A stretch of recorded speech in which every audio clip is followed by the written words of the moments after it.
Народен театър Иван Вазов. Сърцето на София.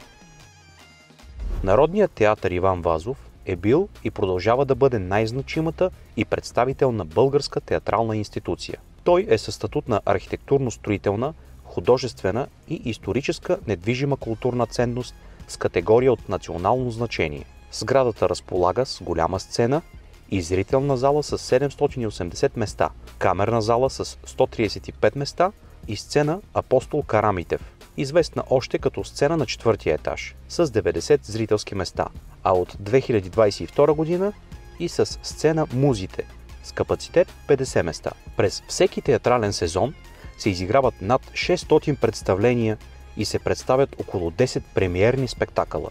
В репертуара на театъра са включени около 60 заглавия, които предизвикват интереса на близо 150 000 зрители годишно. За начало на летоброенето на Народния театър се счита 1904 година, когато първата професионална група Сълза и смях се преименува на Български народен театър. Историята на впечатляващата сграда на Народния театър обаче започва още в края на 19 век, когато София се модернизира и все повече се говори за необходимостта да се построи специална сграда за Държавния театър. Още през декември 1898 година с решение на Народното събрание се създава специален фонд за построяването на такава сграда.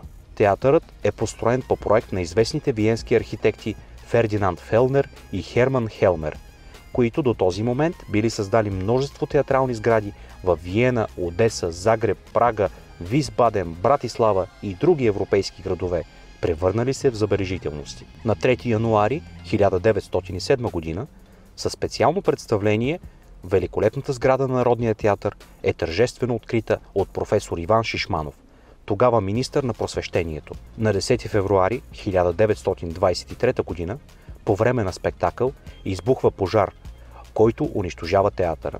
Възстановяването му продължило до 1929 година по проект на дрезденския професор Мартин Дюлфер, който издига напълно нова, модерна сцена и оформя театъра в стила на неокласицизма. Освен изграждането на новата железобетонна конструкция, от Германия е доставена сценична механизация, каквато имат само най-добрите театри в европейските метрополии. Тази техника работи и до днес, като се използва във всички представления на голямата сцена на театъра.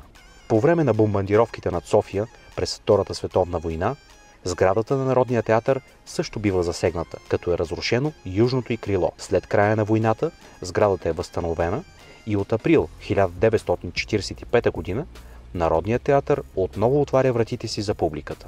Последното преустройство и реставрация е осъществено през 1972-1975 година под ръководството на професор-инженер Венелин Венков, когато се изгражда и специална камерна сцена.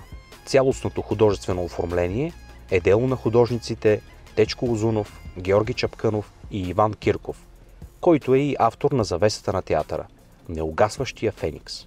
За изграждането на творческия облик на театъра голям принос имат Пенчо Славейков като негов директор, а по-късно и именити фигури като поетите Пейо Яворов, Николай Лилиев, Гео Милев, дългогодишният главен режисьор Николай Масалитинов и други. Именно тези високообразовани интелектуалци превръщат Народния театър от великолепна и забележителна сграда в сърцето на София в едно общо голямо училище, достъпно за всички съсловия, възрасти и умове, както го определя Иван Вазов.